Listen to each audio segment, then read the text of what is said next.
Gomez Studio Family présente Enseignement biblique. Que vive las alturas, hermano, me ha hecho libre. Libre para adorarle, para servirle, me ha hecho libre. Si no siento su presencia, prefiero morirme. Libre. Gomez Studio Family présente Enseignement biblique. Thème du jour. Le tabernacle, le parvis, la purification. Verset 18 du chapitre 9 de l'Épître aux Hébreux. Il est dit ceci. De là vient qu'aussi la première alliance n'a pas été inaugurée sans du sang. Car chaque commandement, pour ce qui concerne la loi, a été proclamé par Moïse à tout le peuple. Tout le peuple a entendu la loi. Tout le peuple a entendu les 10 commandements. Tous. Parce que la loi qui est transmise au peuple d'Israël, c'est une loi divine qui vient d'en haut. C'est une loi qui fait loi dans le royaume de Dieu. Il dit ceci. Car chaque commandement, pour ce qui concerne la loi, ayant été proclamé par Moïse à tout le peuple, il prit le sang des veaux et des boucs, avec de l'eau, et de la laine écarlate et de l'hysope, et en fit aspersion sur le livre lui-même et sur tout le peuple, en disant, c'est ici le sang de l'alliance que Dieu vous a ordonné. Et de la même manière, il fit aspersion du sang sur le tabernacle aussi, et sur tous les ustensiles de service.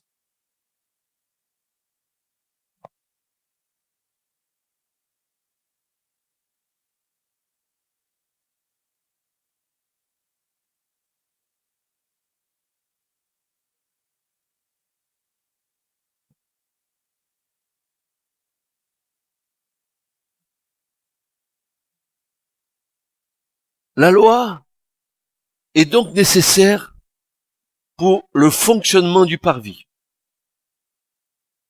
Elle est typifiée par les 5 colonnes qui séparent le parvis des lieux saints. Les 5 colonnes qui séparent le parvis du lieu saint, c'est la loi qui est représentée au travers des 5 livres de la loi, au travers de la Torah, Genèse, Exode, Lévitique, Nombre, Deutéronome. Ce sont les 5 livres de la loi, les 5 piliers. Le parvis, c'est le lieu où la justice de Dieu s'exerce. Tu imagines bien que si tu veux avoir la vie de l'esprit en toi, si tu veux vivre par l'esprit, si tu veux être enseigné par l'esprit, il te faut, pour naître de nouveau, passer d'abord par la justice de Dieu.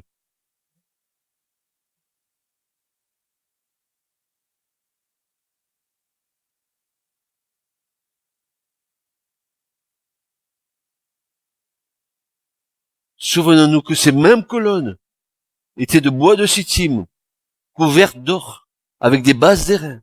Dieu nous révèle que la question du péché a été réglée pour toujours et que cela vient uniquement que par lui.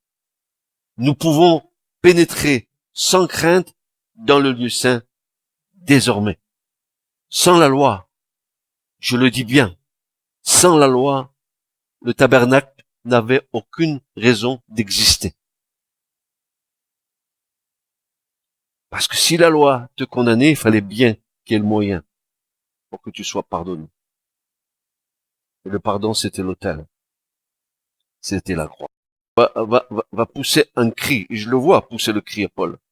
Il va dire ceci, dans Romains 5, versets 11 à 13, il va dire, c'est pourquoi, comme par un seul homme, le péché est entré dans le monde, et par le péché la mort, et qu'ainsi la mort a passé à tous les hommes, en ce que tous ont péché.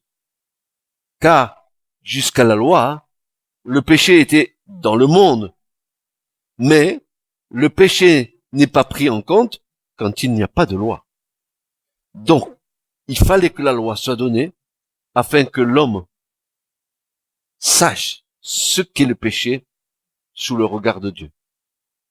Et Dieu, dans sa grande miséricorde, après nous avoir invités à poser nos regards sur cette loi qui nous condamne, Dieu nous donne la solution. Il nous amène à l'autel. Il nous amène à la croix. La grâce va se manifester. Permettez-moi de vous dire que la justice et la miséricorde et la grâce de Dieu sont intimement liés. Ces deux aspects de Dieu, c'est la base de son trône.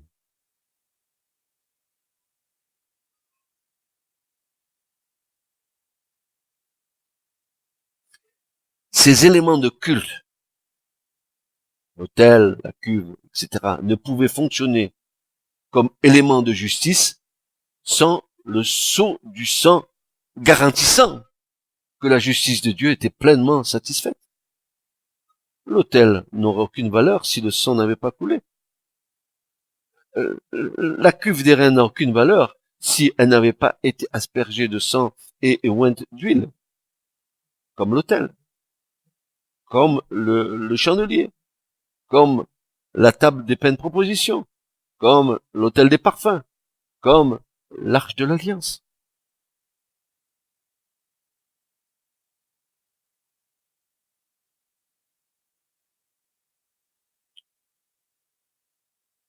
Ces éléments de culte ne pouvaient fonctionner comme éléments de justice sans le sceau du sang garantissant que la justice de Dieu était pleinement satisfaite.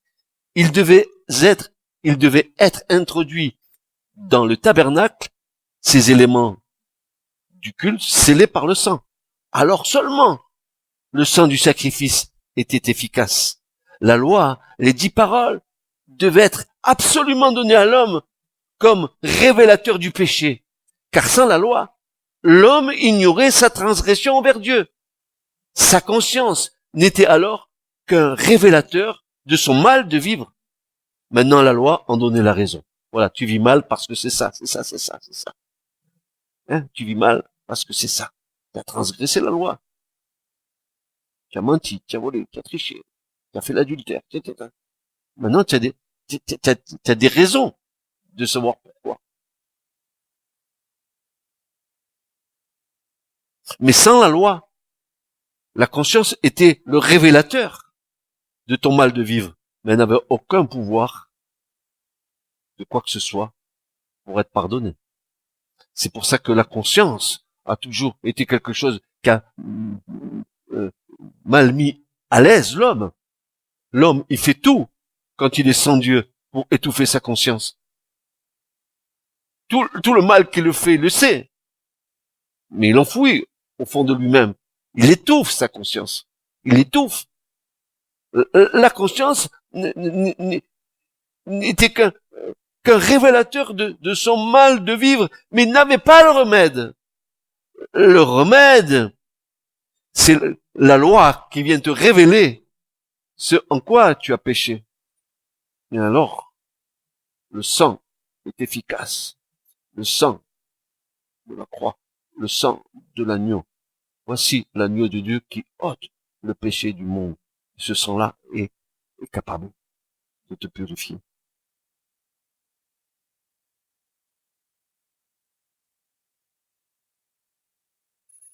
Dans son sens prophétique, l'Holocauste sur l'autel révèle le Christ.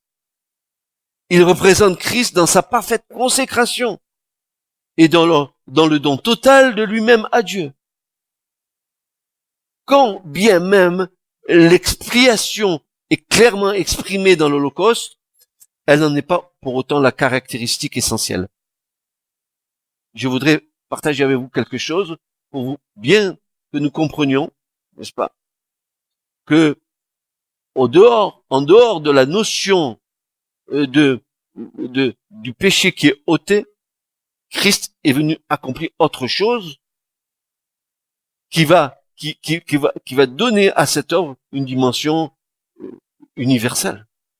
L'Holocauste n'est pas seulement une image de Christ porteur du péché, mais de Christ en tant que celui qui, dans l'obéissance parfaite, accomplit la volonté de Dieu. La croix, c'est le summum de l'obéissance de Christ. C'est le summum de la soumission de Christ à son Père. Bien sûr que le péché va être ôté, bien sûr que le sang va couler, mais sans l'obéissance, ces choses n'auraient jamais été faites.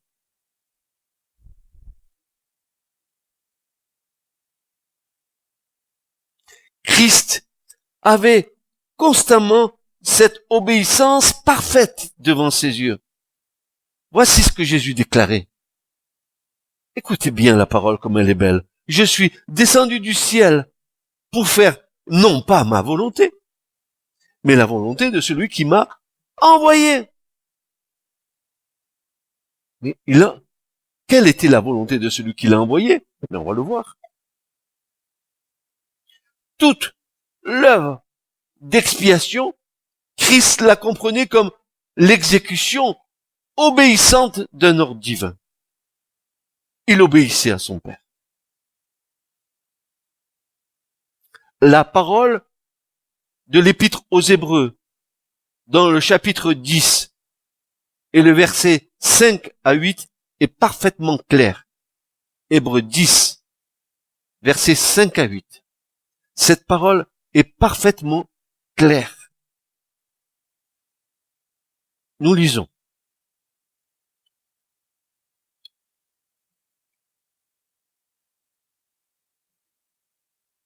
C'est pourquoi, en entrant dans le monde, il dit, Christ, tu n'as pas voulu de sacrifice ni d'offrande, mais tu m'as formé un corps. Tu n'as pas pris plaisir aux holocaustes, ni aux sacrifices pour le péché. Alors j'ai dit, voici, je viens. Il est écrit de moi dans le rôle du livre pour faire, ô Dieu, ta volonté. Voici, je viens. Pourquoi faire? Pour faire, ô Dieu, ta volonté. Et pour faire ta volonté, qu'a fait le Père? Il lui a formé un corps. Il fallait que Christ s'incarne. Il fallait que ce soit un homme qui vienne au milieu des hommes pour le rachat de l'humanité. Tu m'as formé un corps. Nous allons voir ce que Dieu a fait. C'est fantastique là. Christ se considère lui-même comme la réalité préfigurée par l'Holocauste. Faire ta volonté signifie pour lui s'offrir lui-même comme le véritable Holocauste.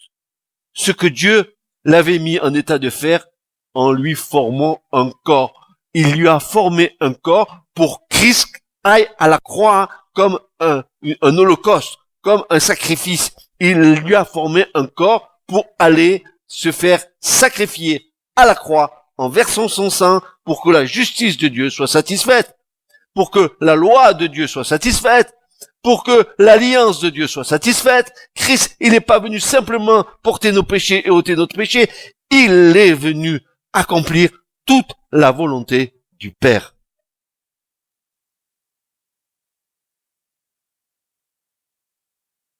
Christ se considère lui-même comme la réalité préfigurée par l'Holocauste.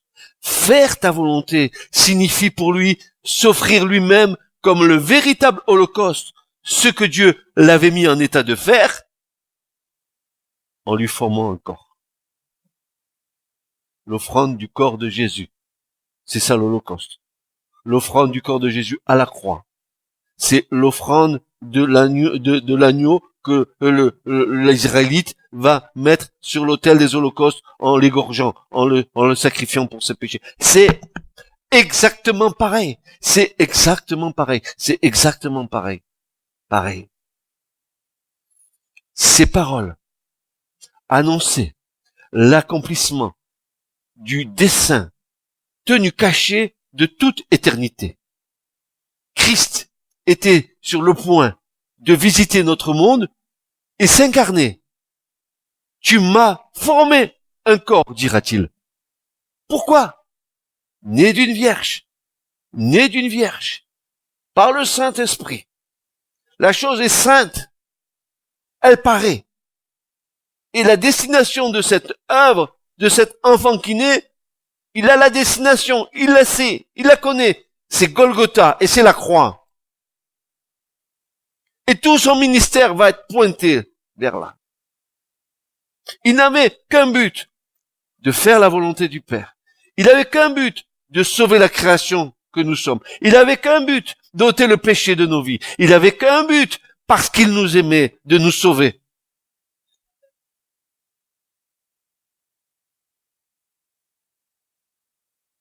Toi et moi, nous revenons de loin.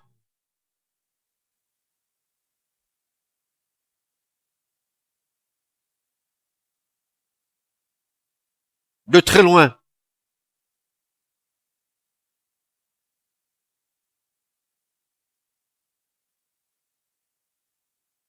Si Christ s'était montré revêtu de gloire, qu'il partageait avec son Père avant que le monde fût, nous n'aurions pu supporter la lumière de sa présence.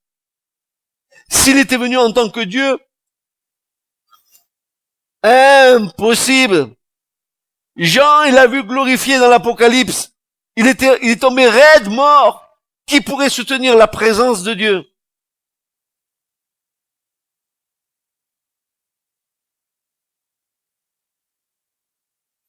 Pour que nous puissions le contempler sans être détruits, la manifestation de la gloire a été voilée.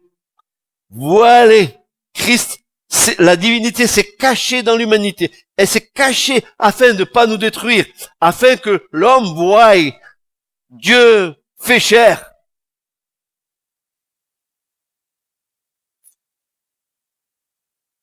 Ce grand dessein a été annoncé au moyen de figures et de symboles. Vous croyez que quand Dieu fait quelque chose, il n'a pas fait des préfigurations avant? Vous croyez que l'enlèvement de l'église, par exemple, n'a pas eu des symboliques auparavant? Élie enlevé. C'est pas une symbolique de l'enlèvement, ça? Et chaque fois que Dieu va faire quelque chose qu'il s'apprête à faire pour nous maintenant, il l'a déjà mis en témoignage déjà dans le temps auparavant. Il n'y a rien de ce que Dieu a dit qui nous ait enseigné de ce qu'il allait faire.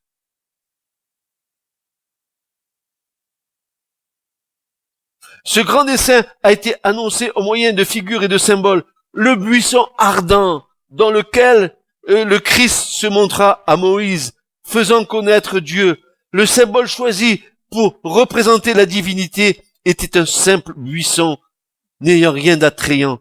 Et cela nous fait penser au prophète Ésaïe qui déclare que le Christ n'avait rien pour attirer notre regard. Rien. Il n'avait aucune beauté qui pût le recommander aux yeux des hommes. Il était néanmoins Dieu incarné.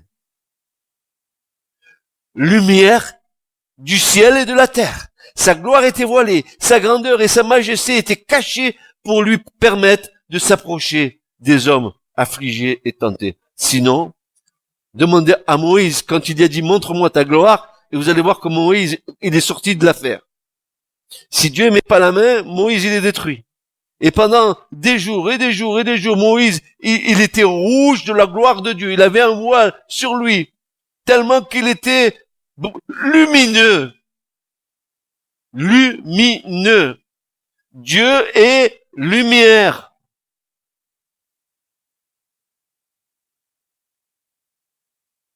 Ésaïe 53, versets 1 à 5 nous dit ceci: qui a cru à ce que nous avons fait entendre, et à qui le bras de l'Éternel a-t-il été révélé?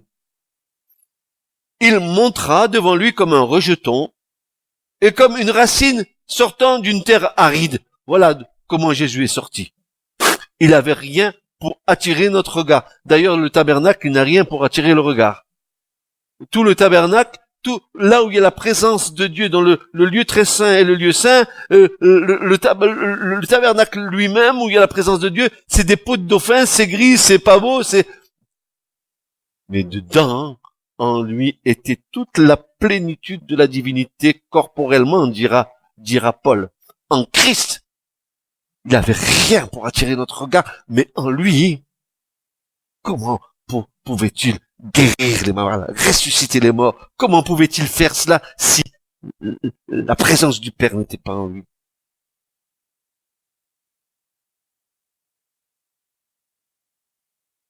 Il n'avait ni forme, ni éclat quand nous le voyons.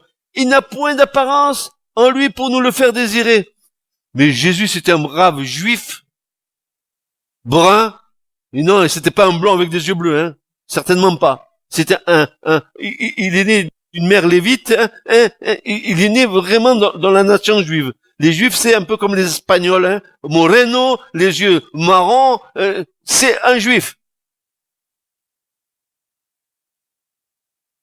Il n'y a point d'apparence en lui pour nous le faire désirer. Il est méprisé et délaissé des hommes, homme de douleur, et sachant ce que c'est que la langueur, et comme quelqu'un de qui on cache sa face, il est méprisé. Et nous n'avons eu pour lui aucune estime. Certainement, lui a porté nos longueurs et s'est chargé de nos douleurs.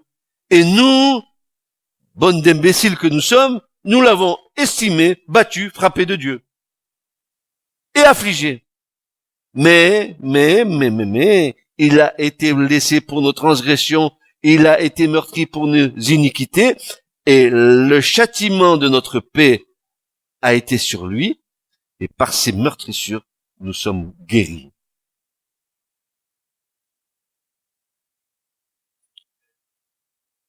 À un moment donné, Jésus va dire, oh, soyez remplis de la parole, mes frères et sœurs, vous verrez, soyez remplis, et vous ferez vous ferez des expériences avec le Saint-Esprit, parce que le Saint-Esprit, c'est quelqu'un et qui en communion avec vous et qui est capable au moment opportun de tirer de notre bon trésor les versets qui sont adéquats lorsque nous annonçons le royaume de Dieu.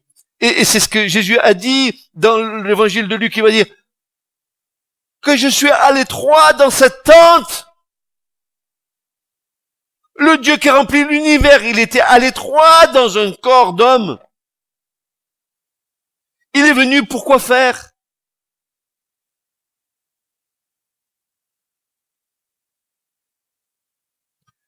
L'infini y était inséré. Le Dieu tout compatissant enveloppa sa gloire dans cette humble représentation du buisson pour que Moïse pût la regarder et vivre. Sinon, il aurait été détruit.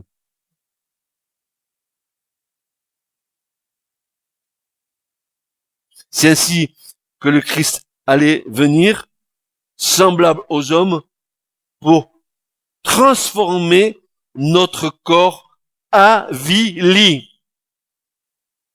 Notre corps pécheur. C'est pour ça que la grâce de Dieu, nous la vivrons si nous allons jusqu'au bout de notre espérance et de notre foi, quand au son de la trompette de Dieu, les morts corruptibles que nous sommes ressusciteront en mort incorruptible. Le revêtement de la gloire de Dieu sur nos vies.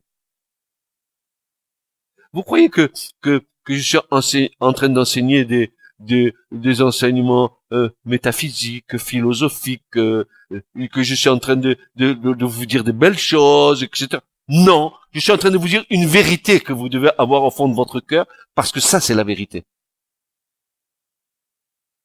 Et c'est pas ma vérité, c'est la vérité de la parole de Dieu.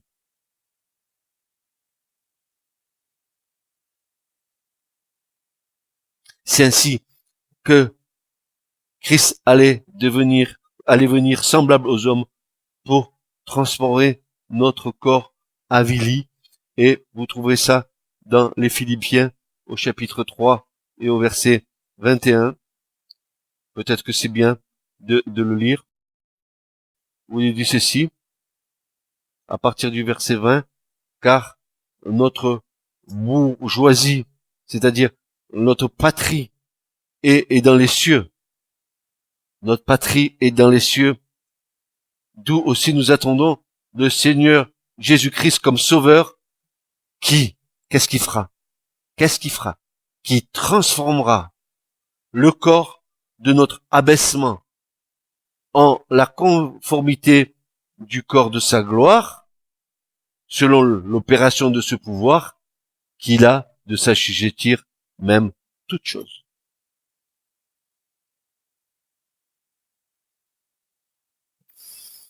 Il va transformer nos corps avilis. Vous savez que nous allons à la mort à cause du péché, car le salaire du péché, c'est la mort. Mais, le don gratuit de Dieu, c'est la vie éternelle en Jésus-Christ. Il y a le choix à faire. Tu passeras par la mort, je passerai par la mort, et moi avant vous. Mais je sais en qui j'espère. Je sais. Et je sais que quand mes yeux se fermeront en cette terre, je verrai les anges venir me chercher. Je le sais. Ils viendront. Ils m'accompagneront jusqu'au bout. C'est soit les anges qui viennent te prendre, soit les démons. T'as pas le choix. Si c'est les démons, tu iras avec le maître des lieux de ténèbres, hein, dans les temps de feu de soufre, avec le diable et tous ses démons. À moins que tu aies choisi la voie royale, celle qui te mène dans le royaume de Dieu, avec Christ comme roi. Alors, voici comment Paul va parler de cette obéissance dans l'offrande de son corps du Christ. Il le dit dans Philippiens 2, versets 6 à 9. Et si vous avez vos Bibles, franchement, tous ces versets, soulignez-les parce que ils sont d'une grande puissance. Voici ce que dit Philippiens chapitre 2, versets 6 à 9. Étant en forme de Dieu, n'a pas regardé comme objet à ravir d'être égal à Dieu, mais il s'est anéanti lui-même, prenant la forme d'esclave, étant fait à la ressemblance des hommes, et étant trouvé en figure comme un homme. Il s'est abaissé lui-même, vous avez vu, il s'est abaissé lui-même, étant devenu obéissant jusqu'à la mort, et à la mort de la croix.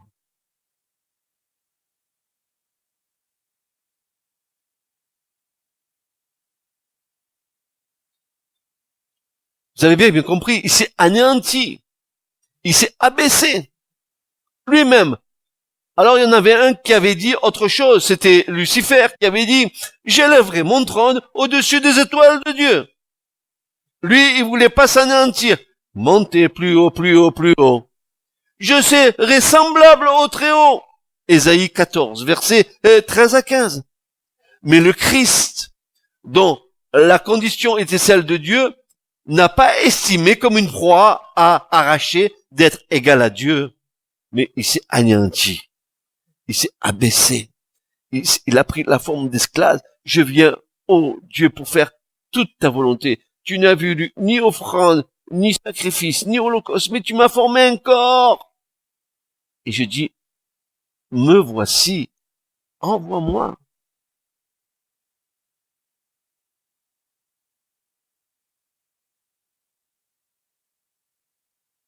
Christ a manifesté un caractère opposé à celui de Satan.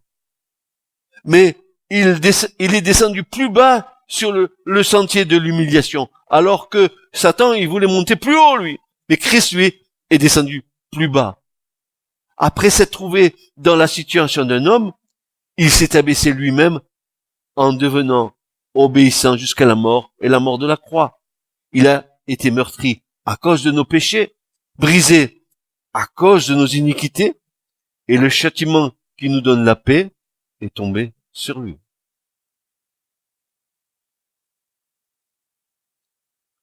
Maintenant, je vais vous communiquer quelque chose que vous n'avez peut-être jamais entendu. C'est un cadeau de ma part. Des fois, il y a des choses que le Seigneur me donne que je ne partage pas. Parce que j'estime que c'est pas le moment, c'est pas le temps encore. Mais ce que je vais vous donner là, c'est quelque chose qui mérite toute notre attention. Exode 29, versets 42 à 43.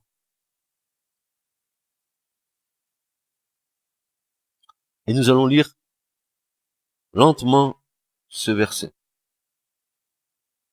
Exode 29, versets 42 à 43.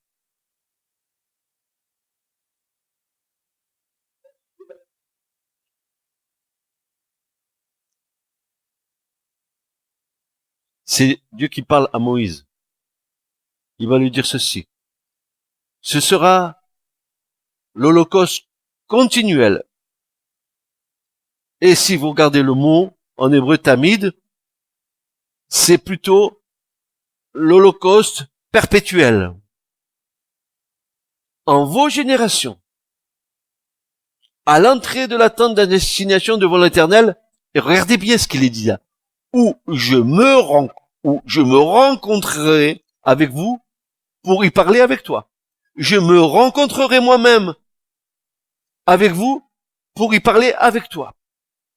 Et je me rencontrerai là avec les fils d'Israël et la tente sera sanctifiée par ma gloire. C'est assez.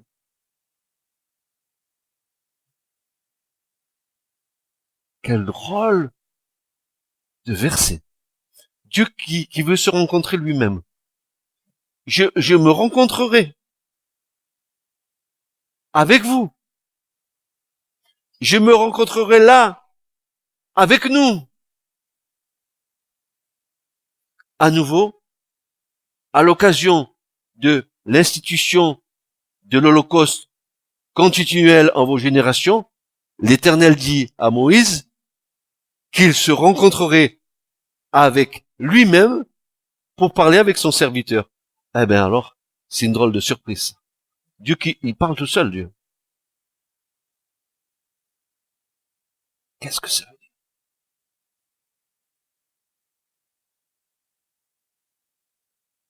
Oui, écoutez bien. Lorsque Dieu vient à notre rencontre, il se rencontre avec lui-même, car en nous, il y a l'image de Christ.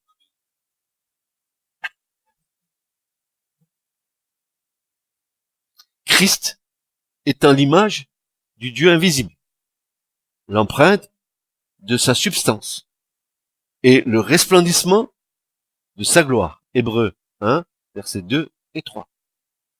Christ et le Père sont un. Christ en nous sommes un. Le Père et nous sommes un. Lorsque Dieu vient vers nous, il se rencontre lui-même en nous. Il retrouve en nous son image. Pourquoi il retrouve en nous son image? Souvenez-vous de ce que Dieu a dit déjà à la création. Faisons l'homme à notre image, à notre ressemblance. Nous avons en nous du divin, encore pire maintenant, parce que Christ vit en nous. Nous avons en nous l'image de Dieu. Dieu, quand il se rencontre avec lui-même, il voit en nous l'image de Christ, son Fils. Et le Fils et lui sont un.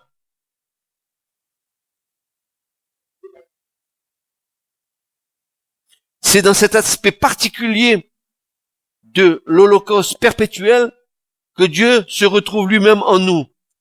Écoutez bien, frères et sœurs, maintenant. Je vais vous tendre une perche. N'est-ce pas, lors de la Sainte Seine, que cette rencontre se fait, où Dieu voit en nous son Fils unique? Celui qui mange ma chair et boit mon sang a la vie éternelle. Celui qui mange ma chair et boit mon sang demeure en moi, et moi en lui. Le Père et moi, nous sommes un. il y a une réelle intention de Dieu de vivre en nous. Et Paul dira, oh, nous tous, contemplant à face découverte la gloire du Seigneur, nous sommes transformés en la même image de gloire en gloire, comme le Seigneur en esprit. 2 Corinthiens 3, 18.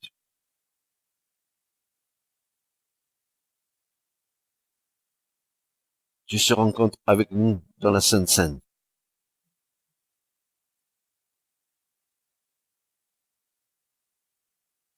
Comme il se rencontrait avec les Israélites à l'autel des Holocaustes, malgré qu'ils n'avaient pas toute la révélation de toutes ces choses. Avons-nous terminé avec l'autel des Holocaustes? Certes non, ce n'est qu'une approche, car cette œuvre est éternelle. Qui aurait la prétention d'en avoir tout dit ou tout enseigné? Cette œuvre est cosmique, elle concerne l'univers entier. Veuille le Saint-Esprit lever le voile pour que nous puissions admirer la sagesse infiniment variée de Dieu et l'œuvre d'amour du Christ. Amen. Amen.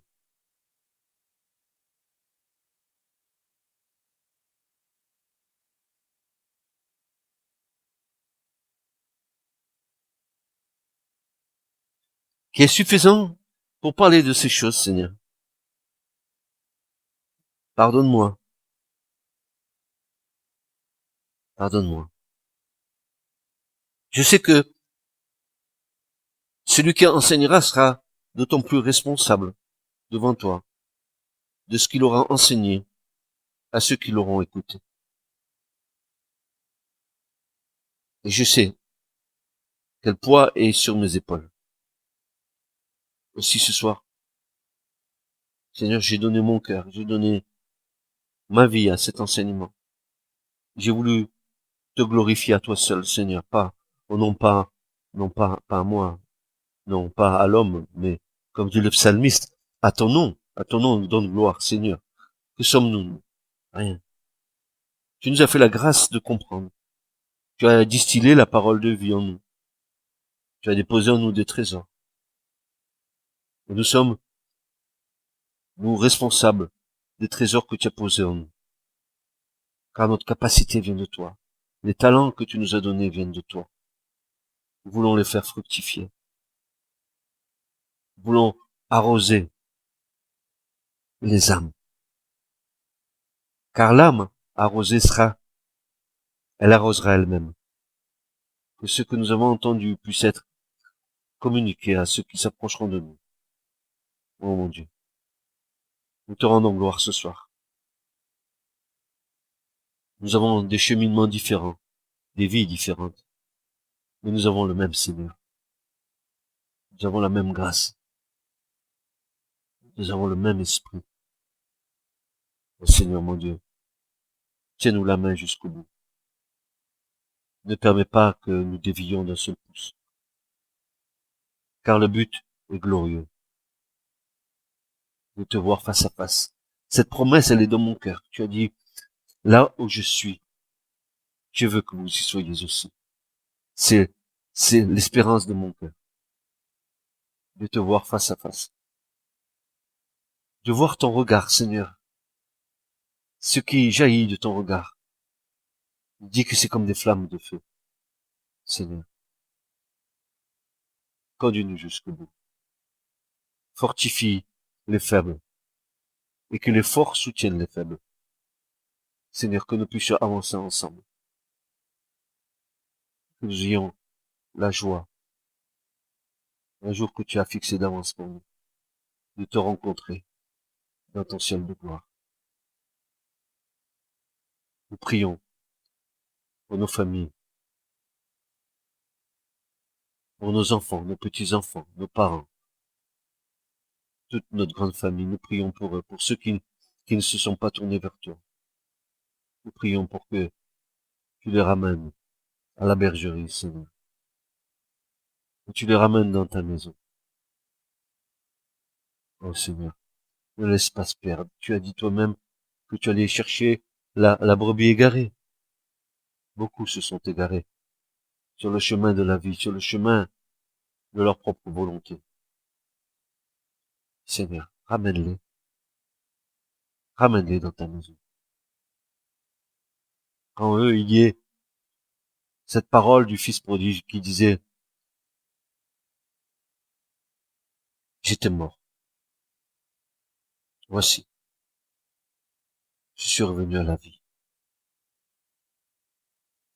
Ne les oublie pas, Seigneur, à cause de notre foi, à cause de nos prières.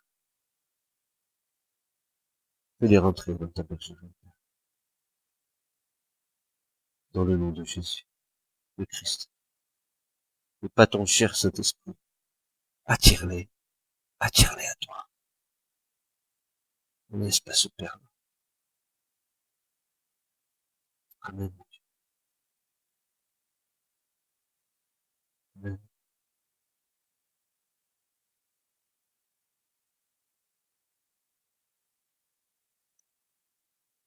Toi, tu diras, la foi vient de ce que l'on entend, et ce que l'on entend, c'est la parole de Dieu. Que cette parole soit gravée dans nos cœurs. Amen. Elle sera ce qui est là maintenant, en nous, aujourd'hui, et ce qui est en vous, aujourd'hui. Ça demeure pour l'éternité.